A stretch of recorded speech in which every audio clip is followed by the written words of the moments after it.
माध्यमातून त्यांना संस्कार देण्याचं एक व्यक्तिमत्व विकास घडावा त्यांचा, ते पुढे चालून एक चांगला मनुष्य म्हणून तयार व्हावे यासाठी हा संस्कार वर्ग आम्ही घेत होतो. आजपर्यंत चालू केल्यानंतर 53 रविवार झालेले आहेत. 53 रविवारपैकी एक रविवार फक्त वादळी पावसामुळं संस्कार वर्ग झाला नव्हता. त्यापैकी 52 रविवारी आपला संस्कार वर्ग झालेला आहे.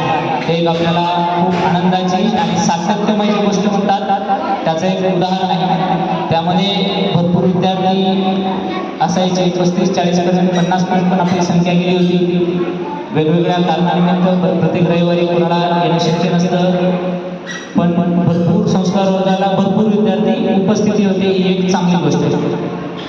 आज आपल्याला बोलवण्याचं कारण म्हणजे या संस्कार वर्गाचं महत्त्व विद्यार्थ्यांना पटवून देण्यासाठी आई वडिलांची भूमिका तेवढीच महत्त्वाची आहे. जशी आमची आराध्य आहे, त्यांची आई आहे की कंपल्सरी ती हॉस्पिटलला येऊन सांगतात की दादा आमच्या आराध्याला घेऊनच जा. अथर्व आहे, तो विवेकानंद बनलेला आहे, तो नमस्कार चौकात राहतो. तिथून त्याचे आई वडील त्याला कारण आणून सोडतात. 6 वाजता फोन लावतात, पोहोचला का